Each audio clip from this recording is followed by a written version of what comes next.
Welcome to Beyond Your Focus. I'm Stefan, this is Amanda, and this is Let's Palaver about the Wasteland. It is a Stephen King's The Dark Tower, Book 3.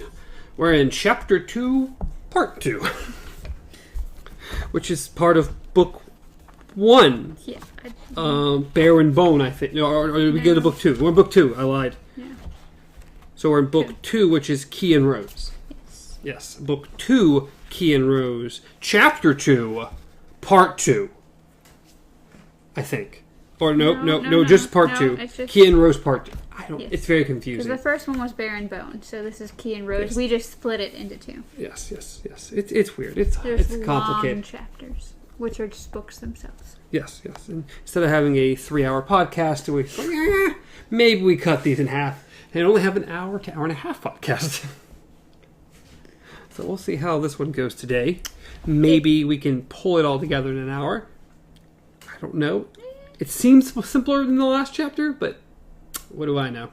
I don't know. It is February 25th, the last... Somebody's got to remember. The last Palaver of February. And the first one in your heart. Well, not really. But sure, maybe in the next couple of chapters. You know. Oh, we last left off with Jake in the Manhattan restaurant of the mind. Yes. And he just left. The last line was literally, "But as he left, a certainty stole over him. He would never enter the Manhattan restaurant of the mind again." Which is sad because it seems like a really cool bookstore. Yes, it does. All I can say is this might not be the last time we see the gentleman in the bookstore. Maybe. No one really knows. Maybe we know, but let's not worry about that. Just a base. So, he is now walking down 2nd Avenue. He has his books that he purchased, which was the Riddle book and Charlie the Choo-Choo. Choo-choo. And he doesn't know where he's going. He's just walking, and he's just being pulled by this feeling. Yes, this feeling of light. Yes. He's walking, he's getting all these just overwhelming sensations. He's hearing sounds, like voices, everything like that, besides the voices he's had stuck in his head. He's just hearing these...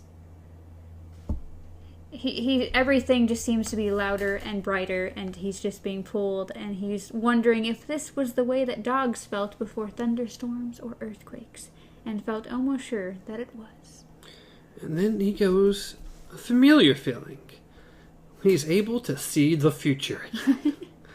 Like he did right before he was not killed by the car. A sense of knowing in advance. I think a little bit more than a sense of knowing in advance. he lays it out pretty obvious, and those things come to be exact. Between the bum asking for money, him passing by the whatever the place Tower. It's a Tower Records. Yeah. And whatever the place with the mirrors. The door. It just said that he's going to see his reflection in a bunch of mirrors. But I thought they named the place as he actually passed said place. I thought. I see. And this time, this particular book, we've seen to move on to the I see a red door and I want to paint it black. Yes. That seems to be our new Hey Jude. It just, Reflections of You. That is the name of the mirror store. Reflections of You. I told you, I thought they said the name of it. But bam. So yes, everything he feels is starting to unravel in front of him as he keeps walking, and he just keeps getting this sense that he's going in the right direction. Yes. Piper seemed long ago and far away now. Suddenly Jake realized where he was going. This acknowledgement rose in his mind like a sweet, refreshing water from an underground spring. It's a delicatessen, Delicatessen, I think. Which is a deli. Which is just a deli. We could have just said deli. He says it later on. It's the deli. Had to look up the word. I'm like, what is that? It's just a deli. A place they have meats and stuff and cheese. And it's a deli. It's what you think when you think of an old school side, just a hole in the wall deli. This is what it is. He thought that's what it looks like anyway. It's really something else. A doorway to another world. The world. His world. The right world. Indeed, the right world. So he began to run. Yes, he's very excited now. Yes, he has realized this is how he can get back to Roland. This is how he can get back to that world. This is how he can stop the voices forever and get things done and get back to where he feels he belongs. So he's very much beeline in there. He is jumping over things. He is like turning around people like he's playing football. Like he is just weaving through everybody. And he's like, the door, he thought ecstatically. I'm going to see it, and I'm going to stop. No way, Jose. I'm going to go straight through it, and if it's locked, I'll flatten it right in front of me. And then he skids to a stop, because it is not what he thought it was. Nope. No, he almost whispered no. But his near frantic negation did not change what he saw, which was nothing at all. There was nothing to see but a short board fence and a littered, weedy lot beyond it. The building which had stood here had been demolished. Yes. So we have Jake standing in front of this, just feeling completely defeated. Yeah, he's very upset now. This is not good. His absolute certainty was draining out of him. The feeling which was replacing it was the deepest, bitterest despair he had ever known. Just another false alarm, he thought, when the shock had abated enough so he could think anything at all. Another false alarm. Blind alley dry well. Now the voices will start up again, and when they do, I think I'm going to start screaming. And that's okay, because I'm tired of toughing this thing out. I'm tired of going crazy. If this is what going crazy is like, then I just want to hurry up and get there so somebody will take me to the hospital and give me something that'll knock me out. I give up. This is the end of the line. I'm through. But the voices did not come back. At least, not yet. And as he began to think about what he was seeing, he realized that the lot wasn't completely empty after all.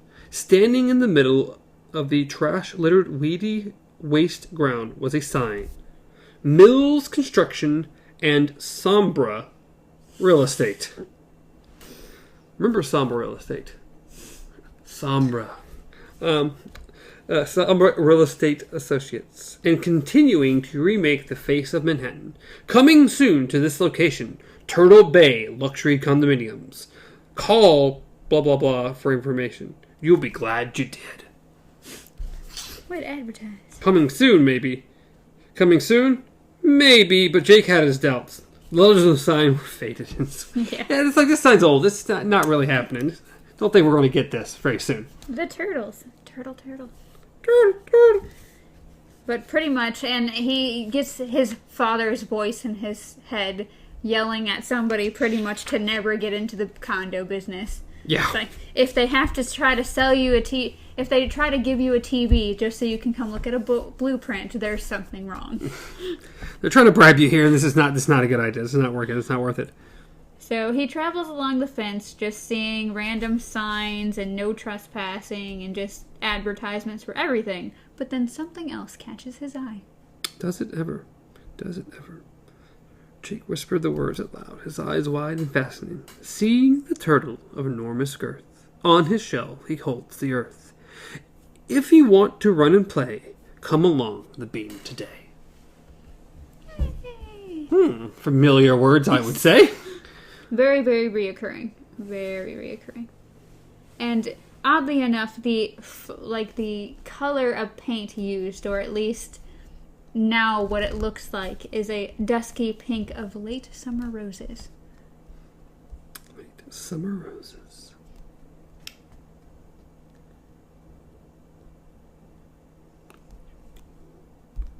So pretty much, as he's standing here at this fence, he decides, you know what, I'm going over. So he shoves his books down his shirt pretty much. Yep. And then climbs over the fence. Well, grabs the top of the fence and leaps over the fence. To which he... No, he kind of lands on like a brick sideways and twists his ankle and falls over. And yeah.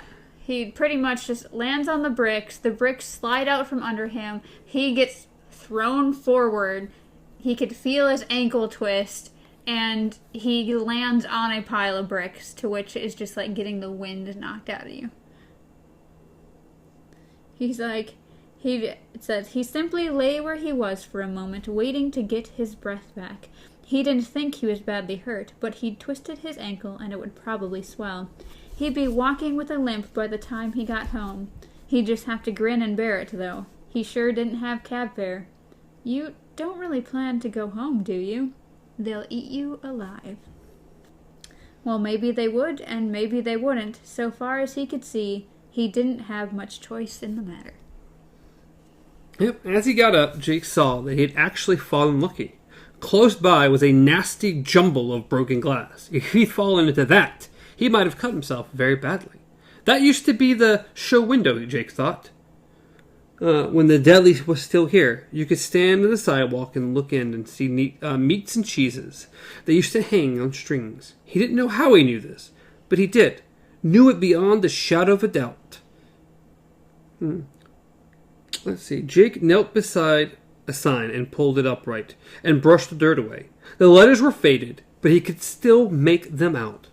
Tom and Jerry's Artistic Deli. Party platters are specialty. We've heard this name before. Yeah, not too terribly that long ago.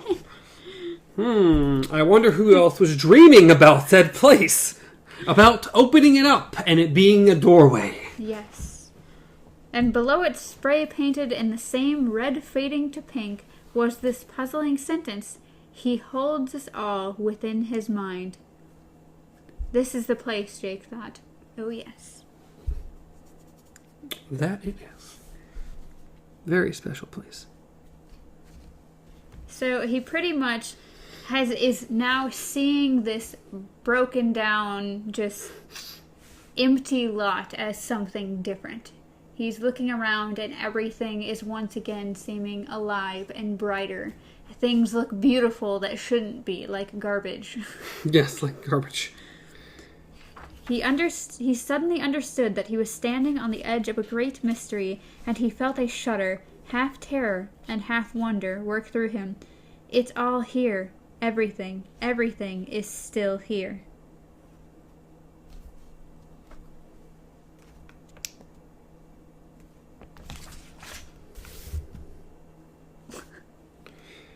He was hearing a sound, had been hearing it ever since he entered the lot, in fact. It was a wonderful, high, humming, inexpressingly... Wait, what the... I don't know. Doesn't matter. Lonely in... Yeah, the word again, lovely. Inexpressibly. Inexpressibly. There we go, sure. It might have been the sound of high wind on a desert plain, except it was alive. It was, he thought, the sound of 1,000 voices singing some great open chord.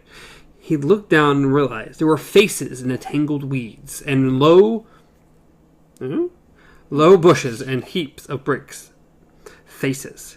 What are you? Jake whispered. Who are you? There was no answer, but he seemed to hear beneath the choir the sound of hoofbeats on the dusty earth, and gunfire and angels calling hosannas? Mm-hmm. What is a hosanna? I don't know. Okay. I honestly don't know. But I do know the whole, like, I've heard it in, like, church songs and stuff like that, so. And angels calling hosannas passed. They seemed to follow his progress, but no evil intent did they bear. He could see 46th Street in the edge of the new building, blah, blah, blah. First building, The humming grew. Now not 1,000 voices, but 1,000,000. An open funnel of voices rising from the deepest swell of the universe. He caught names in the group voice, but could not have said what they were. One might have been Martin. One might have been Cuthbert. Another might have been Roland of Gilead. There were names, There were babble of conversations, and might have been 10,000 entwined stories. But above all was that glorious swelling hum, a vibration that wanted to fill his head with a bright white light. It was, Jake realized, with joy so overwhelming that it threatened to burst him to pieces. The voice of yes, the voice of white, the voice of always. It was a great course of affirmation, and it sang in this empty lot. It sang for him. Oh. Then, lying in a cluster of scrubby burdock plants, Jake saw the key, and beyond that, the rose. Yes. Two extraordinarily important things at the moment. Yes. His legs betrayed him, and he fell to his knees. He was vaguely aware that he was weeping, even more vaguely aware that he had wet his pants a little. He crawled forward on his knees and reached toward the key, lying in the snarl of burdocks. Its simple shape was one he seemed to have seen in his dreams. He thought, the little S shape at the end, that's the secret. Once again, very familiar. We definitely know something along those lines. Yes. You've got to figure a better way of doing notes here. Why? Because you've got zigzag lines through your paper. Are they at least in order this time? Yeah. This is it. It's right here and then right there. Okay. It doesn't go here, and then over here, and then there, and then maybe here. How did this go from Jake's discovery of the key and the rose and all this power and joy to you bashing my notes? Excuse me, at least I remembered mine. Yeah. Thank you. They're right there. They're beautiful on the screen, complicated, but they're there. They're tiny. They are. You have to bend over just to see them. Mm-hmm. And to top it off, if anything goes wrong, that's our audio. What can I do? Print things would be a simple solution, but how difficult that is. Coming at me in my zigzags. I'm just saying. Anyway, moving forward, I think.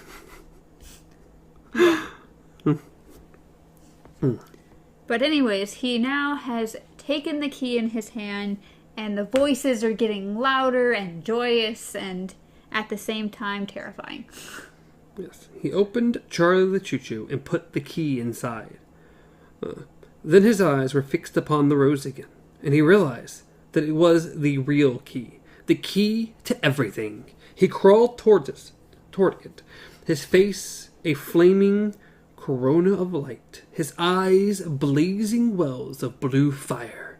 The rose was growing from a clump of alien purple grass, and Jake neared the clump of alien grass. The rose began to open before his eyes and disclosed a dark scarlet furnace, petal upon secret petal, each burning with its own secret fury. He had never seen anything so intensely and utterly alive as in his whole life. And now, as he stretched one grimy hand out towards this wonder, the voices began to sing in his own name, and deadly fear began to steal in towards this nervous heart. It was as cold as ice and as heavy as stone. There was something wrong. He could feel it pulsing discord, like a deep and ugly scratch across some piercing work of art, or deadly fever, smoldering beneath the chilly skin of an invalid's brow. Invalid. Sure. It was something like a worm, an invading worm.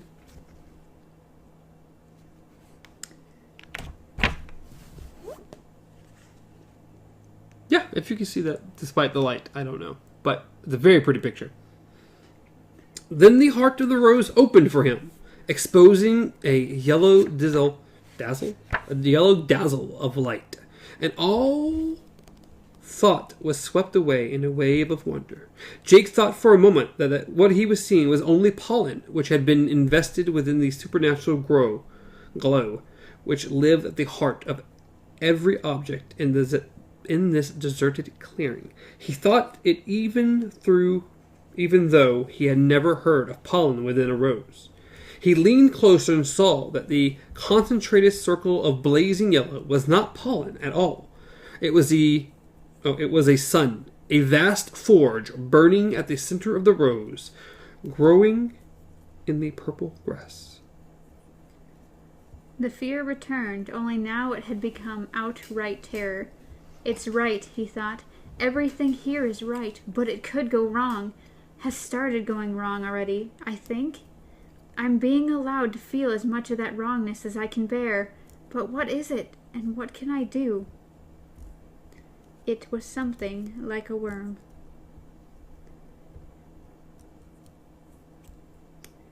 He leaned closer to the rose and saw that its core was not just one sun, but many. Perhaps all suns contained within a ferocious yet fragile shell.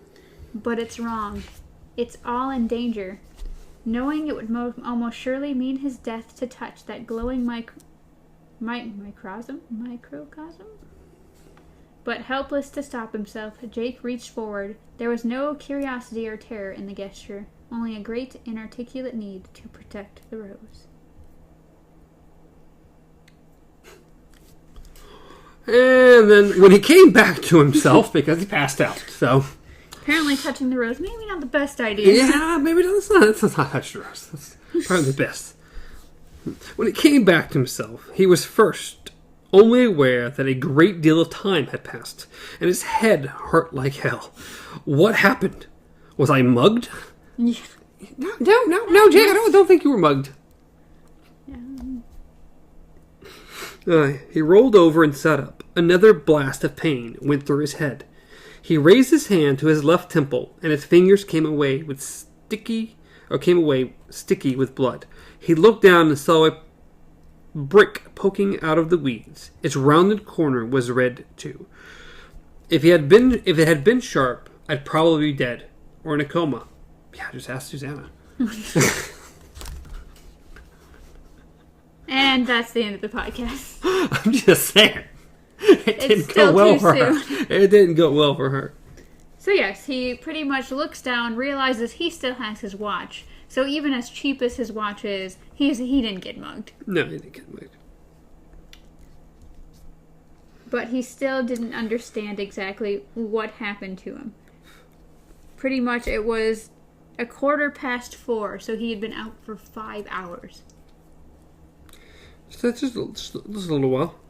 Little by little, the memories came back, hopping the fence, slipping and twisting his ankle. He reached down, touched it, and winced. Yes, that much happened all right. Then what? Something magical. He groped for everything like an old man groping his way across the shadowy room. Everything had been full of its own light. Everything. Even the empty wrappers and discarded beer bottles. There had been voices. They had been singing and telling thousands of overlapping stories. And faces. This memory made him look around apprehensively. He saw no faces. The piles of bricks were just piles of bricks. And the tangles of weed were just tangles of weed. There were no faces. But they were here. It wasn't your imagination. He believed that. He couldn't capture the essence of the memory, its quality and beauty and transcendence. But it seemed perfectly real. And just a memory. Okay.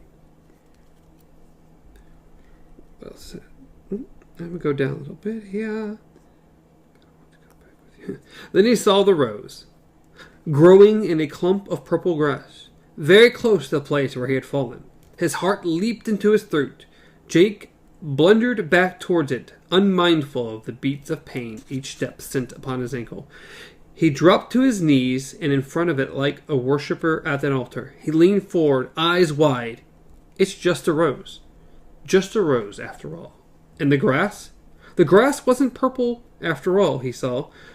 There were splatters of purple on the blades, yes, but the color beneath was perfectly normal green. He looked a little further and saw splashes of blue on other clumps of weeds. To his right, a struggling burdock bush bore traces of both red and yellow, and beyond the burdocks was a little pile of discarded paint cans. That's all right, just splatters of paint. Only with your head all messed up the way it was, you thought you were seeing... That's bull, he thought. What he had seen then, and what he's seeing now. Camouflage, he whispered. It was all here. Everything was, and still is.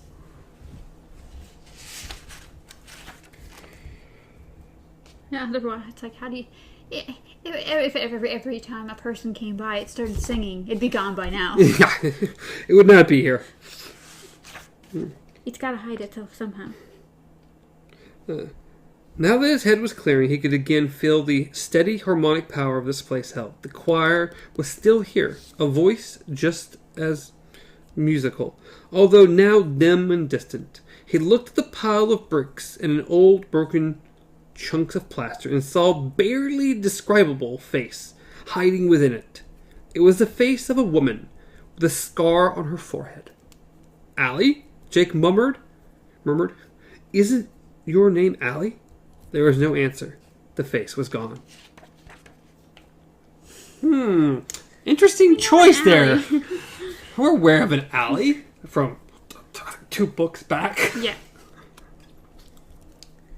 So he pretty much, he's looking at the rose now. It's not this beautiful thing that he witnessed earlier.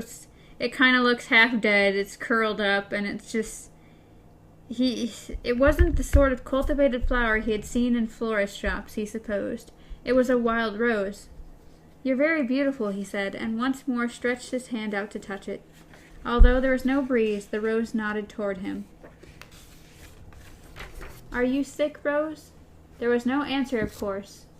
When his fingers left the faded pink bowl of the flower, it nodded back to its original position. So... everything has lost. It's pretty much, it is now camouflaged, and yet he's still drawn to the rose. He can just sit there and stare at it all day. Oh, could he ever just stay there forever? Just stare at the rose. He remained on his hands and knees a little longer, then realized he could stay here looking at the rose for the rest of the afternoon, or maybe the rest of his life, and not come any closer to solving its mystery. He had seen it plain for a moment, as he had seen everything else in this forgotten, trash-littered corner of the city. He had seen it with its mask off and its camouflage tossed aside. He wanted to see that again, but wanting it would not make it so. It was time to go home. Unfortunately. He saw the 2 books he'd bought at the Manhattan restaurant of the mind, lying nearby. As he picked them up, a bright silver object slipped from the pages of Charlie the Choo-Choo and fell into the scruffy patch of weeds. Jake bent, favoring his hurt ankle, and picked it up. As he did, the choir seemed to sigh and swell, then fell back to almost audible hum. So that part was real too, he murmured. Yep. The key. Yes. The key was real. The key was real. And the rose was real. Is insanely important. Yes. The key is... Yes, you need a key. You definitely need a key, especially if he's been searching for a door. Yeah, searching for a door. I mean, a key might come in handy for a door. So he pretty much decides it's time to head home, turns towards the fence, and then just this horrifying thought hits him. What if somebody comes in here and picks it? A little moan of horror escaped him. He turned back, and after a moment his eyes picked it out, although it was deep in the shadow of a neighboring building now, a tiny pink shape in the dimness, vulnerable, beautiful, and alone. "I can't leave it. I have to guard it." But a voice spoke up in his mind, a voice that was surely that of the man he had met at the way station in the strange other life. "No one will pick it, nor will any vandal crush it beneath his heel, because his dull eyes cannot abide the sight of its beauty. That is not the danger. It can protect itself from such things as though." A sense of deep relief swept through Jake. "Can I come here again and look at it?" he asked the phantom voice. "When I'm low, or if the voices come back and start their argument again, can I come back and look at it, have some peace?" The voice did not answer. No, it did not. No, it did not. But it gave him enough comfort that he was able to scramble back up the fence. How he did it, being a tiny boy with a twisted ankle, I don't know, but he did it. Now it's time to go home. Yes. It is time to go home. The doorman must have buzzed up as soon as Jake entered the lobby, because his father was standing outside the elevator when it opened on the 5th floor. Elmer Chambers was wearing faded blue jeans and a cowboy boots that improved his 5'10" to a rootin' tootin' 6 foot. God, do I hate him. Yeah. God, I hate him. His crew cut and his just everything about him. So, needless to say, Elmer Chambers, very unhappy. Oh, yeah. Not a happy man at the moment. Grabs his arm as soon as he gets out of the elevator. Just rip. Get in here. Where the hell have you been? Your mother's just about off her effing gourd. His mother seems really fine. So, of course, drags Jake across the room. I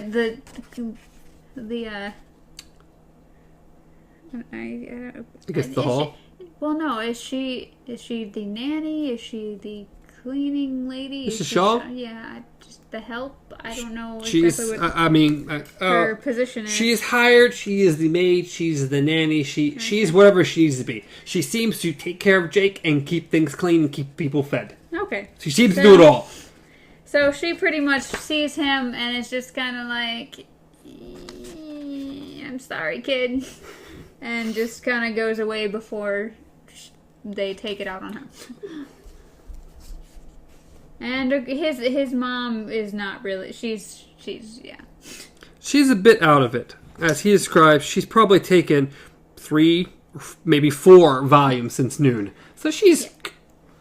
She got to her feet when she saw Jake, but she did not leap to her feet. Neither did she pelt across the foyer so she could cover him with kisses and invective. As she came toward him, Jake assessed her eyes and guessed she'd had at least 3 or 4 volumes. 3 or 4. Yeah. Both of his parents were firm believers in better living through chemistry. You're bleeding. Where have you been? She made this inquiry in her cultured, bizarre voice, pronouncing "been" so it rhymed with "seen." So she turned into Ronald Weasley's mother. Where have you been? No note.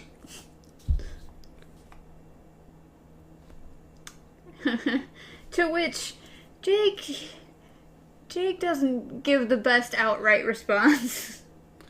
No, there's a lot that happens here. Jake, not a huge fan of his father to begin with. As this says, to this point in life, Jake had been aware of only 3 feelings about his father.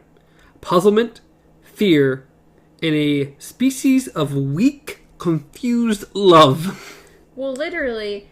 After she said, "Where have you been?" Jake answers, "Out." Oh, yeah, out. Yeah. And his dad starts shaking him. And then we get my little thing. Yeah. Fears. And now a 4th and 5th surfaced. One was anger. The other was disgust. Mixed with these unpleasant feelings was a sense of homesickness. It was the large thing inside, blah, blah. So, yeah... Flushed cheeks, blah, blah, blah, looking at the roses. This is not my place, he thought. Not anymore. I have work to do. If only I knew what it was. Let me go, he said. What did you say to me? His father's blue eyes widened. Yeah, he's not particularly happy. So he kind of guesses that his dad's been also hitting the powder. The powder. The white powder. The magic dust. Magic dust. And, Jake's not going to have it either. He just said it was probably made this a bad time to cross him, but Jake realized he intended to cross him just the same. He would not be shaken like a mouse in the jaws of a sadistic tomcat. Not tonight. Maybe not ever again. He suddenly realized that a large part of his anger stemmed from one simple fact. He could not talk to them about what had happened, what was still happening. They had closed all the doors. So he grabs hold of the key for courage and is just like, I said, let go of me. I've got a sprained ankle, and you're hurting it. I'll hurt more than your ankle if you don't. Sudden strength seemed to flow into Jake. He seized the hand clamped on his arm just below the shoulder and shoved it violently away. His father's mouth dropped open. I don't work for you, Jake said. I'm your son, remember? If you forgot, check the picture on your desk. To which the father's like, no, don't you talk to me like that, mister. Where in the hell is your respect? I don't know. Maybe I lost it on the way home. I think he did. To which they go back and forth. Jake's mom's freaking out now. She's like, stop it. You guys need to stop yelling at each other.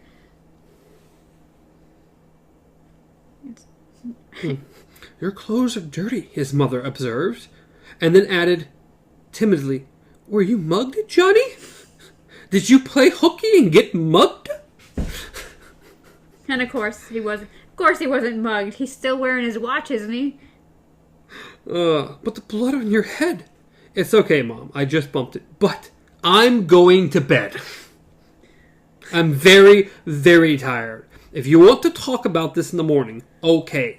Maybe I'll be able to make some sense. But for now, I have a thing to say. I have nothing to say. Nope. I have a thing to say. I don't have a thing to say. I can't do it. It's too hard for me. His father took a step after him, reaching out. No, Elmer, Jake's mother almost screamed. Chambers ignored him. Interesting to call him Chambers now. Yeah. Ignored her. He grabbed Jake by the back of the blazer. Don't you just walk away from me, he began. And then Jake whirled, tearing the blazer out of his hand. The seam under the right arm, already strained, let go with a rough, purring sound. His father saw those blazing eyes and stepped away. The rage on his face doused by something that looked like terror. The blaze was not metaphysical. Jake's eyes actually seemed to be on fire.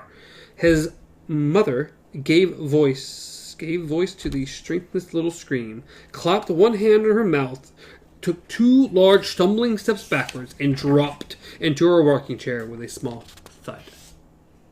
Leave me alone, Jake said. What happened to you? His father asked, and now the tone was almost plaintive. What in the hell's happened to you? You bug out of school without a word to anyone. On the first day of exams, you come back filthy head to toe, and you act as if you've gone crazy. Well, there it was. You act as if you've gone crazy. What he'd been afraid of ever since the voices started 3 weeks ago. The dread accusation. Only now that it was out, Jake found it didn't frighten him much at all. Perhaps because he had finally put the issue to rest in his own mind. Yes, something had happened to him, was still happening, but no, he had not gone crazy. At least, not yet. Not yet. He's still making it. He's still pushing through, chugging. Also, little side note, in the middle of their argument, one of the things that got brought up is apparently the headmaster had called and the French teacher actually stopped by. Yes, important things. Yes. Yep, important things we skipped over. Because they'll come back up in like just a second. So pretty much Jake's like, we're going to talk later, and that's it. It's like, his mother, of course, is like, Johnny, are you all right? And he's like, thinking in his head, yes, no, maybe, I don't know. I just know I need to go to bed. And just walks into his room, closes the door, and just feels this sense of relief.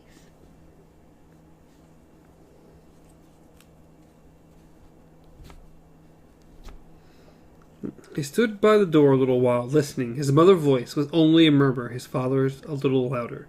His mother said something about blood and a doctor. His father said the kid was fine. The only thing wrong with the kid was the junk coming out of his mouth. And he would fix that. Mm-hmm. His mother said something about calming down. His father was calm. Said he was calm. Yeah. His mother said, he said, blah, blah, blah, blah, blah. Jake still loved them. He was pretty sure he did anyway. But other stuff had happened now, and these things had made it necessary that still other things must occur.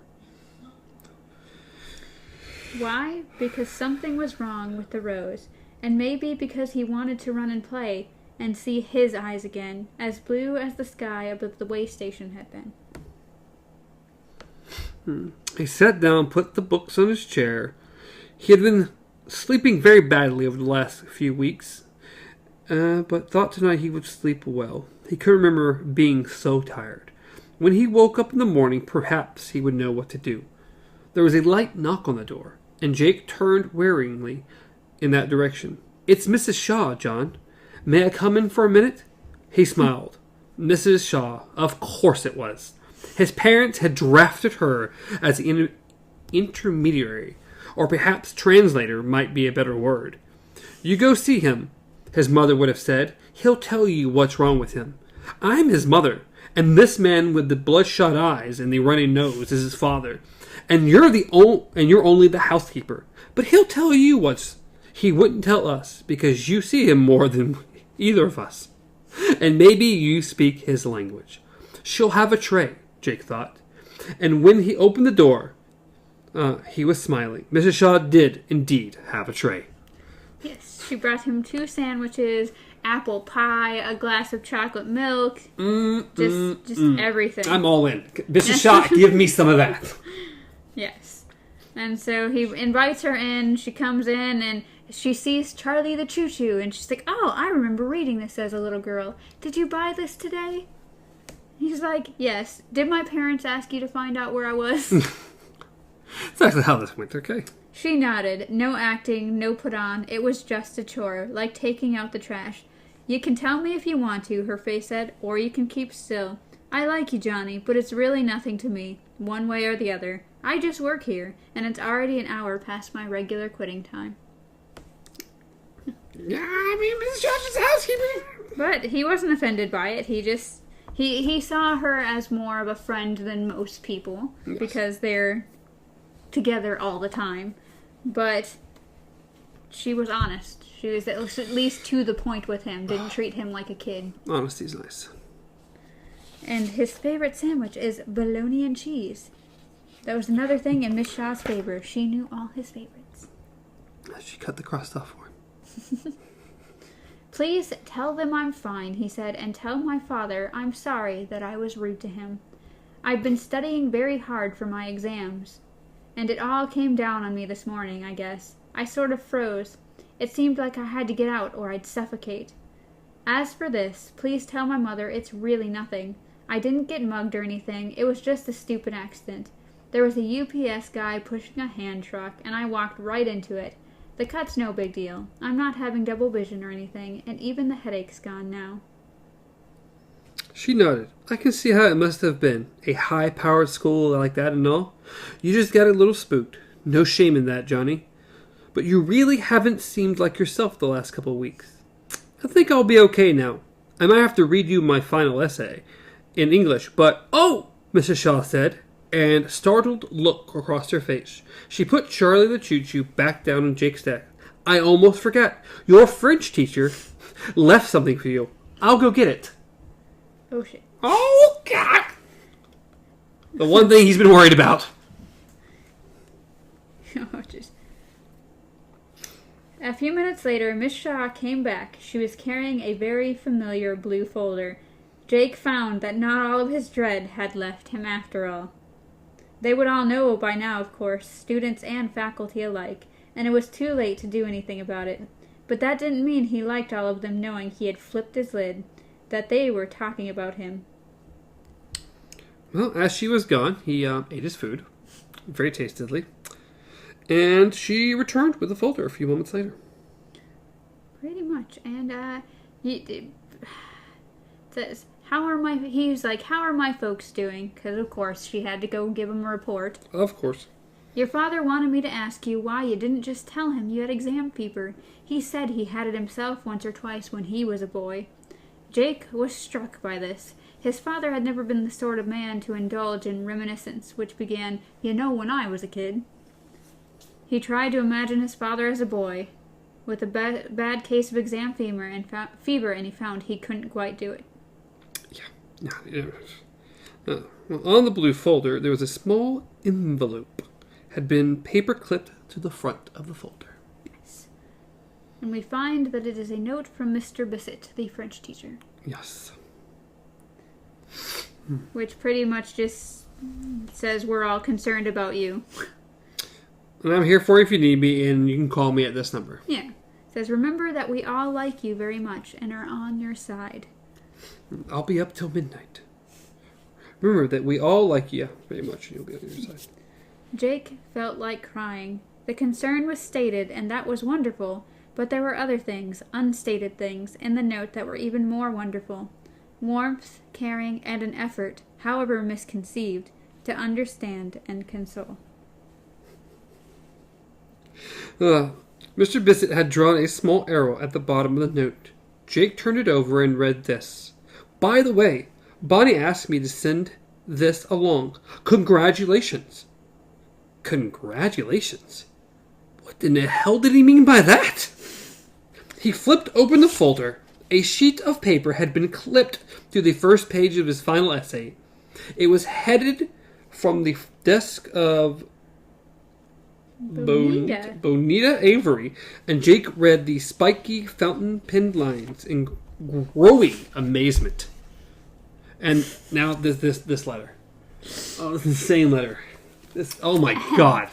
John, Leonard will undoubtedly voice the concern we all feel. He is awfully good at that. So let me confine myself to your final essay, which I read and graded during my free period. It is stunningly original and superior to any student work I have read in the last few years. Your use of incremental repetition, and that is the truth, is inspired, but of course incremental repetition is really just a trick. The real worth of the composition is in its symbolic quality, first stated by the images of the train and the door on the title page, and carried through splendidly within. This reaches its logical conclusion with the picture of the Black Tower, which I take as your statement that conventional ambitions are not only false, but dangerous. I do not pretend to understand all the symbolism, e.g. Lady of Shadows, Gunslinger, but it seems clear that you yourself are the prisoner of school, society, and that the educational system is the speaking demon. Is it possible that both Roland and the Gunslinger are the same authority figure? Your father, perhaps? I became so intrigued by this possibility that I looked up his name in your records. I note it is Elmer, but I further note that his middle initial is R. I find this extremely provocative. Or is this name a double symbol, drawn both from your father and from Robert Browning's poem, Child Roland to the Dark Tower Came?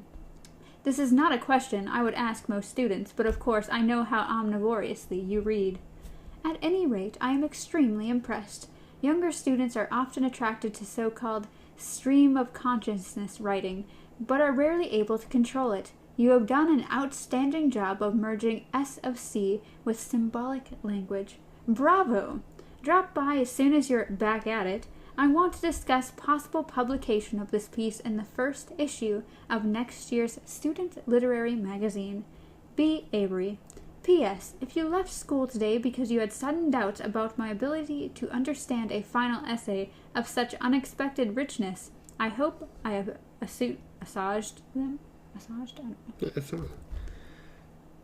What a letter. Since none of that was remotely a part of how that got written. No, not at all. Not only one, he doesn't even know how he wrote it. Yeah, he doesn't know. He doesn't even know when he wrote it. Two, we know every single thing that his thing means, but... It's what it talks about, who the prisoner is, the Lady of Shadows, Roland... Roland and the Gunslinger are the same authority figure. Your father, perhaps? Well, in a sense, his father. He's more of a father than his father is, but... Probably. Oh. And of course, he got an A+ on it with an excellent job. A+. Jake began to laugh. Oh, did he laugh. And laugh.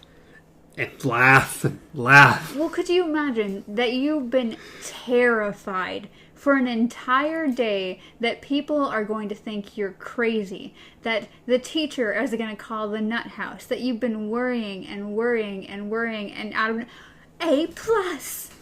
Yeah, I would think that was hilarious. Oh, God.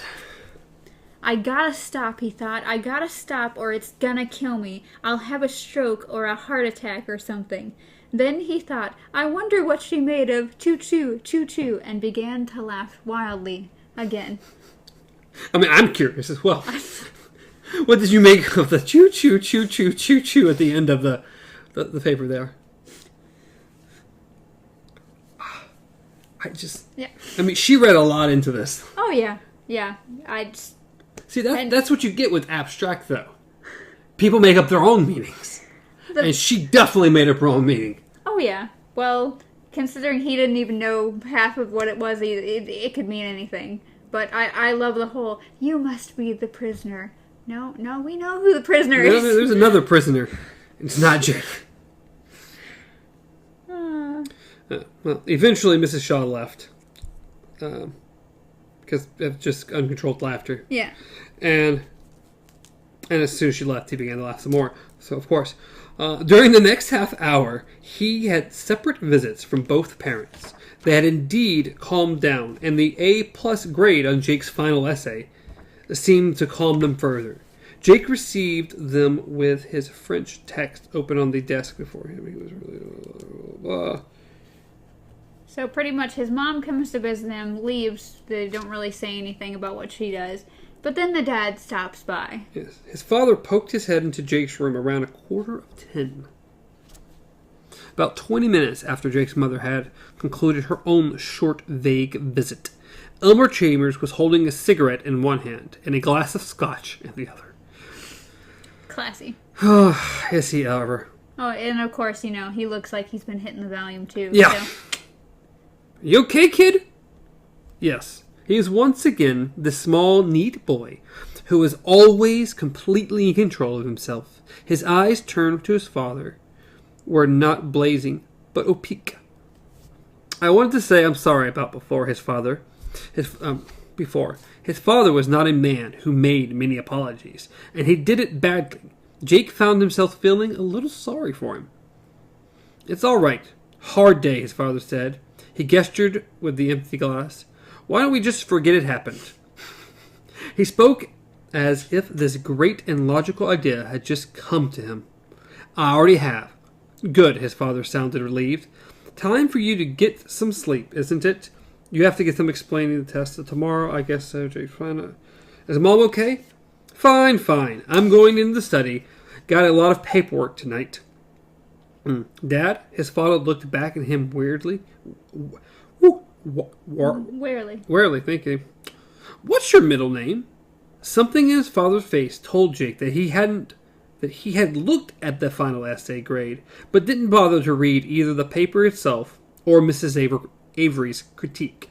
I don't have one, he said. Just an initial, like Harry S. Truman, except mine's an R. What brought that on? Just curious, Jake said.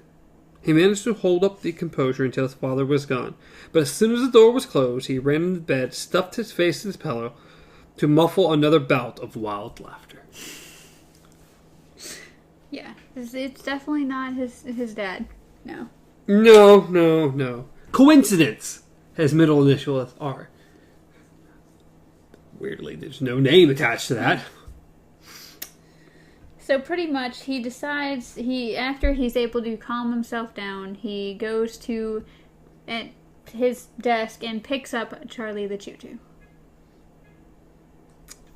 Good old Charlie the Choo-Choo. Yes. His copy was from 1942, which is the 4th printing. He looked at the back, but there was no information at all about Beryl Evans, the book's author. So he opens it up and starts reading. All right, Charlie the Choo-Choo. Yes. With good old Engineer Bob. Or Bob Brooks. Bob Brooks. Didn't know. I forgot he even had a last name. Me too. From Midworld Railway Company in St. Louis to Topeka. Topeka. I've been to Topeka, Kansas. I was there for 3 months. Topeka sounds familiar too. Smidge familiar. Smidge. So we find out that Engineer Bob was the best train man in Midworld, and Charlie was the best train. Yep, the kids loved Charlie as he went by. And pretty much they just do their thing day after day, and then one day Engineer Bob hears a voice, and he's like, who's in the cab with me? Or should I say, who is in the cab with me? Engineer Bob said sternly. You need to see a shrink, Engineer Bob, Jake murmured, and turned the page.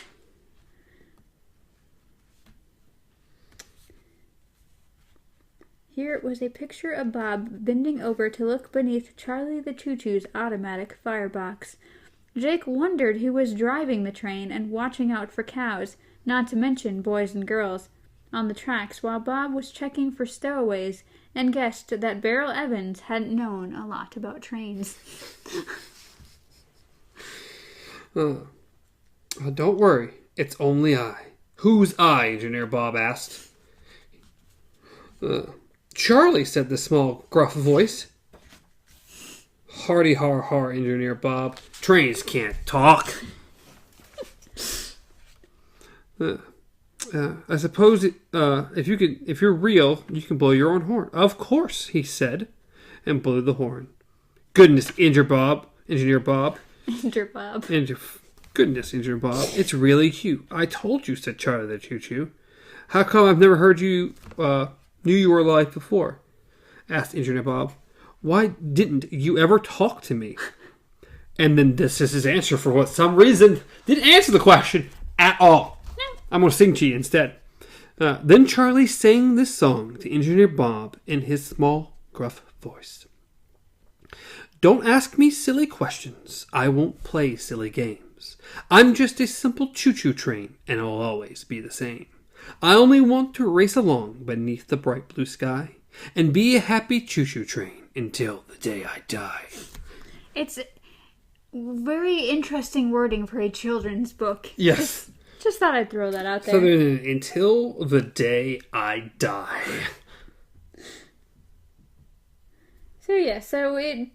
Jake's, of course, reading this, and he's looking at the locomotive on there, and he's looking at how everybody's dressed, and he notices that the picture is weird. It says, in this picture, however, it had clearly human features, and this gave Jake a deep chill, despite Charlie's smile and the rather heavy-handed cuteness of the story. How is that a cute story? He didn't trust that smile. He turned to his final essay and scanned down the lines. I'm pretty sure Blaine is dangerous, he read, and that is the truth. That is the truth. Once again, I think we've shown this before, but there's Charlie the Choo-Choo. If you can see, I don't know how the light's shining off of this, so you may or may not. We tried. He closed the folder, tapped his fingers on it thoughtfully for a few moments, then returned to Charlie the Choo-Choo. So they've been going along doing their thing forever. Then one day, Charlie and Engineer Bob returned to the roadhouse in St. Louis. They found a new diesel locomotive with 5,000 horsepower in Charlie's spot. What is this? What is this? Engineer Bob asked in a worrying voice, but Charlie only sang his song in the smallest, gruffest voice. Don't ask me silly questions. I won't play silly games. I'm just a simple choo-choo train, and I'll always be the same. I only want to race along beneath the bright blue sky and be a happy choo-choo train until the day I die. So we find out that, sadly, Charlie's spot has been taken by a Zephyr. Yep, a new shiny train. Yes, it doesn't go woot woot, it goes honk honk. And good old Engineer Bob refuses. If I can't drive Charlie, not driving. So pretty much he becomes a janitor. Pretty much. I'm not going to drive train anymore, so I'm the janitor of the place. Yes. So here is Charlie rusting away in a side trail, pretty much a side trail for all the dying trains. And Engineer Bob comes to visit him. Yep, and talk, and try to talk, and he talks less and less. And one night, a terrible idea comes to Engineer Bob's head. Charlie, Are you dying? He asked. In his smallest, gruffest voice, Charlie replied, Don't ask me silly questions. I won't play silly games. I'm just a simple choo-choo train, and I'll always be the same. Now that I can't race along beneath the bright blue sky, I guess that I'll just sit right here until I finally die. Oh my God! Once again, very much a children's book. Yeah, Charlie. Goodbye, Charlie. Goodbye. So Jake's, of course, looking at a picture of Engineer Bob and Charlie and just noticing how rough Charlie is just looking. And it says, and it occurred to him that there are a lot of stories for kids with stuff like this in them, stuff that threw acid all over your emotions. Hansel and Gretel being turned out into the forest, Bambi's mother getting scragged by a hunter, the death of Old Yeller.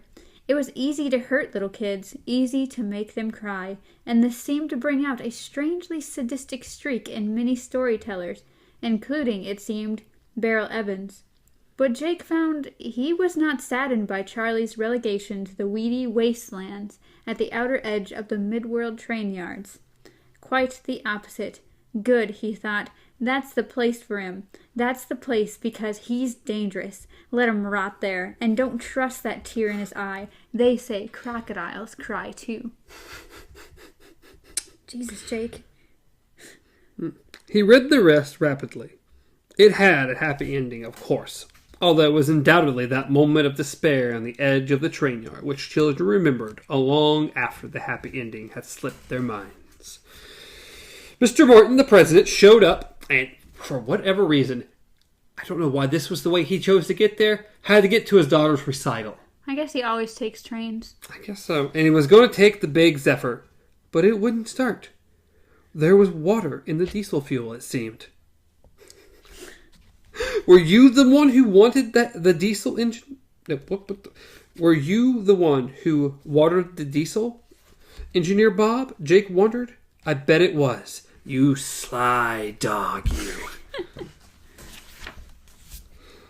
All the other trains were out on this run. So, of course, Engineer Bob showed up dressed to the T, ready to go. He's like, it's okay. We can bring Charlie back on board. So, I've been fixing and polishing him up this whole time behind y'all's back. On the clock, probably. Yeah. So they get him all ready. They put him back on the rail. They get everything going, and Charlie's ready to go. So, yep, he gets going, and let's see. Engineer Bob only smiles because he knew Charlie was feeding himself. Okay, we're a little farther into the thing now. Yeah, eventually he gets the president of the company to where he needs to go, and they just make a good place for good old Charlie to go. So they send him on over to an amusement park where he can drive little kids around. Yes. And then the final thing is this one. Keep the cold. I messed this all up. It doesn't matter. Pretty much his last song comes from the fact that the president is so amazed because somehow Charlie is going faster than ever. And that's why Engineer Bob was like, it's because he's actually feeding himself instead of me trying to put it in. Mm-hmm. Cheffa, cheffa, and brump, brump. He could hear Charlie singing his old song in his low, gruff voice. Don't ask me silly questions. I won't play silly games. I'm just a simple choo-choo train, and I'll always be the same. I only want to race along beneath the bright blue sky, and I'll be a happy choo-choo train until the day I die. And so, yes, that's when he gets sent to the Midworld Amusement Park and Fun Fair in California, and just drives kids around in circles, and Engineer Bob stays with him. Yep. Old Engineer Bob. Says, don't ask me silly questions. I won't play silly games, Jake muttered, looking at the final picture. It showed Charlie the choo-choo pulling the two bunting-decked passenger cars filled with happy children.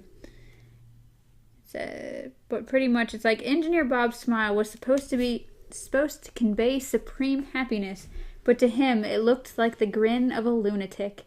Charlie and Engineer Bob both looked like lunatics, And the more Jake looked at the kids, the more he thought that their expressions looked like grimaces of terror. "Let us off this train," those faces seemed to say. "Please, just let us off this train alive. And be a happy choo-choo train until the day I die." Jake closed the book and looked at it thoughtfully. Then opened it again and began to leaf through the pages, circling certain words and phrases that seemed to call out to him. The Midworld Railway Company, Engineer Bob, a small gruff voice. Woo-hoo! The first real friend he'd had since his wife died long ago in New York. Mr. Martin, The World Has Moved On, and Suzanne. Which was the President's daughter's name. That's where that one came Yes. He put his pen down. Why did these words and phrases call to him? The one about New York seemed obvious, but what about others? Why this book?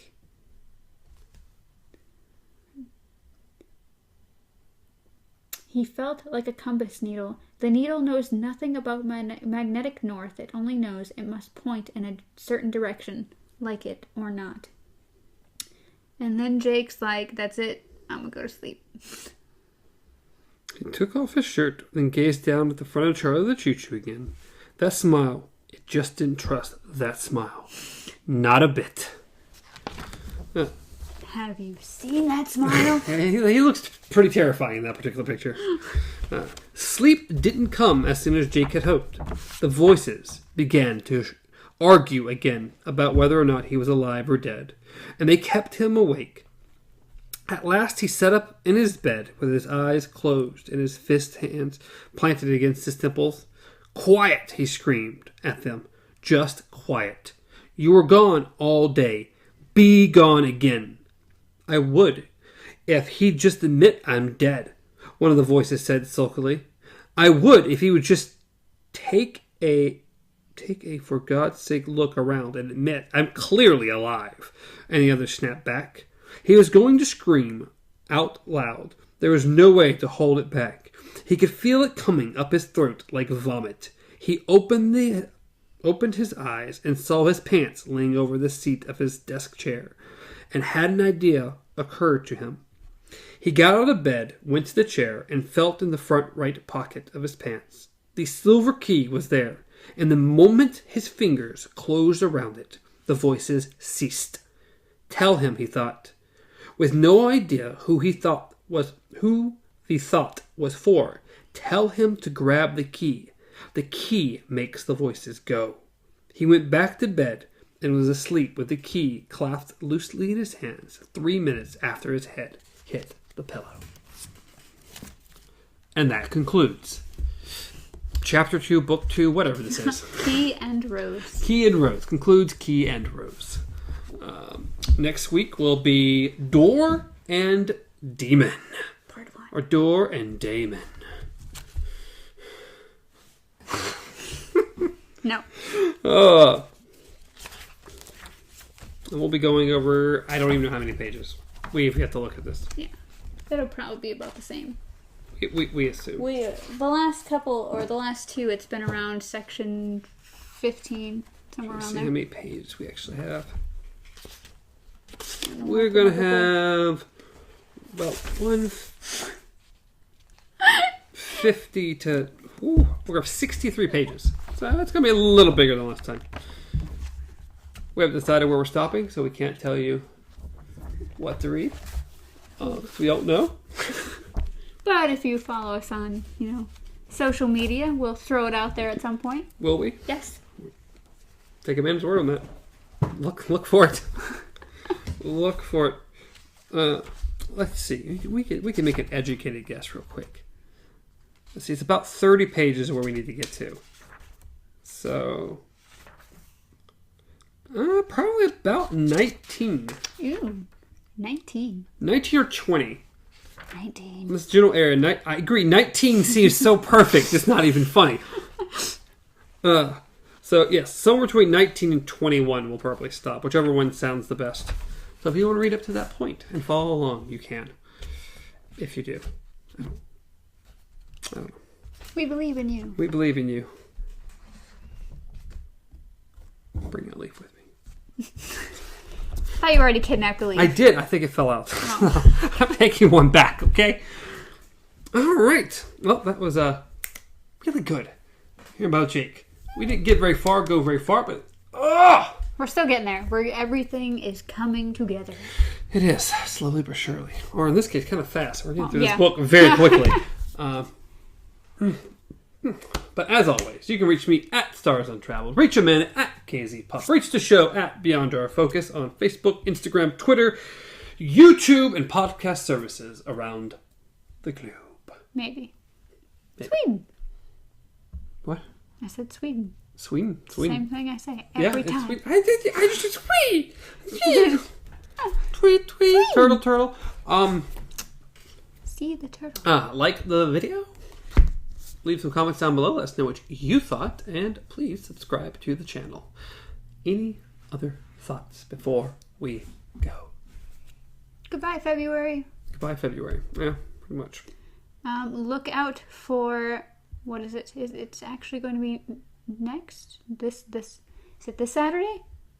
If this is the 25th, then it would be this... Nope, next Saturday. It can't be this Saturday. That's impossible. Next Saturday. We're not filming it till next week. Yes. So our first monthly podcast of What's in the Box will be coming out next... Oh, this goes out next week. It'll be the first Saturday Saturday It'll be this of Saturday. March.